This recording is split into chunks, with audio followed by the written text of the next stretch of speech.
మన సనాతన ధర్మంలో చైత్ర అమావాస్య అంటే ఒక ప్రత్యేకత స్థానం ఉంది. తెలుగు నూతన సంవత్సరం ప్రారంభం తర్వాత వచ్చే మొదటి అమావాస్య ఇది.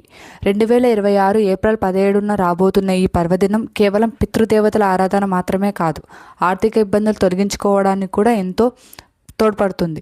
మరి ఈ రోజు ఏర్పడే సర్వార్థ సిద్ధి యోగం విశిష్టత ఏంటి, పితృదేవతల ఆశీస్సులు పొందాలంటే మనం చేయవలసిన విధి విధానాలు ఏంటి, అలాగే అదృష్టం ఇచ్చే ఆ శుభముహూర్తం సమయం ఎప్పుడు, ఇలాంటి మరెన్నో ఆసక్తికరమైన విషయాలు మాత్రమే ఈ వీడియో ద్వారా మన ప్రకారం తెలిసిన అమావాస్య వస్తుంది. కానీ ఈ వీడియో వచ్చే అమావాస్య చివరి వరకు చూడండి. 2026 రావడం వల్ల భక్తుల ఆసక్తి నెలకొంది.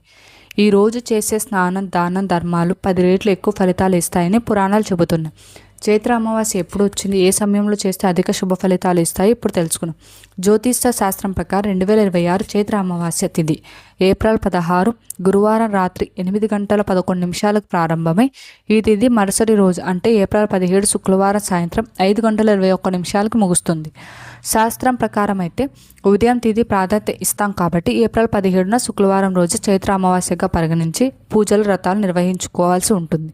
అలాగే సర్వార్థ సిద్ధి, అమృత సిద్ధి యోగాలు కూడా కలియడం వల్ల ఈ రోజు అధిక శుభ ఫలితాలు ఇస్తుంది. ఈ ఏడాది చైత్ర అమావాస్య మరింత శక్తివంతంగా మారడానికి కారణం ఆ రోజు ఏర్పడే శుభయోగాలే. ఏప్రిల్ 17 రోజంతా సర్వార్థ సిద్ధి యోగం ఉంటుంది. ఈ యోగం వల్ల ఏ పని ప్రారంభించినా అది దిగ్విజయంగా పూర్తవుతుందని ఒక నమ్మకం.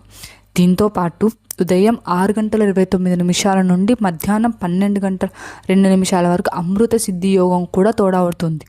ఈ రెండు కలయిక వల్ల పితృతర్పణాలు ఇచ్చేవారు కానీ, దాన ధర్మాలు చేసేవారు కానీ అపారమైన పుణ్య ఫలితం లభిస్తుంది. అలాగే పితృదోషం నుండి విముక్తి పొందే మార్గాలు కూడా ఈ అమావాస్య. జాతకంలో పితృదోషం ఉంటే జీవితంలో ఎదుగుదల ఉండదు, సంతాన సమస్యలు లేదా అనారోగ్య సమస్యలతో వెంటాడుతూ ఉంటుంది. వీటి నివారణ కోసం అమావాస్య ఒక గొప్ప ఔషధంలా పనిచేస్తుంది. అలాగే పవిత్రమైన స్నానం.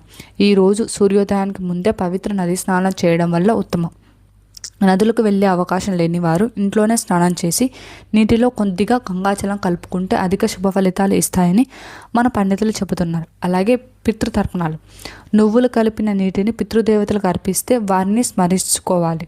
ఇలా చేయడం వల్ల వారు తృప్తి చెంది వారసులకు సుఖ సంతోషాలను ప్రసాదిస్తారు. అలాగే సిరి సంపదలు కూడా ప్రసాదిస్తారని మన జ్యోతిష పండితులు చెబుతున్నారు. అలాగే రావి చెట్టు పూజ. హిందూ ధర్మంలో రావి చెట్టు దేవతగా స్వరూపంగా భావిస్తారు. అమావాస్య రోజు రావి చెట్టు కింద ఆవు నెయ్యితో దీపం వెలిగించడం వల్ల, అలాగే ప్రదర్శన చేయడం వల్ల పితృదోష తీవ్రత తగ్గుతుంది. అలాగే చైత్రమాసం మహాదానం. ఇది ఎండలు ముదిరే కాలం, అందుకే ఈ సమయంలో చేసే దానాలు విశిష్ట ప్రాముఖ్యత ఉంది. ఎండల వేడి నుండి ఉపశమనం కలిగించే వస్తువులు దానం చేయడం వల్ల భగవంతుడు ప్రసన్నమవుతాడు అని ధర్మశాస్త్రంలో పేర్కొనింది.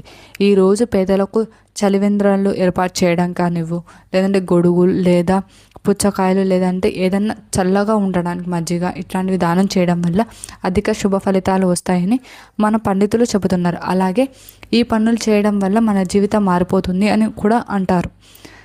జీవహింస చేయకూడదు. మూగజీవాలకు ఆహారం అందించడం వల్ల కర్మదోషాలు తొలగిపోతాయి.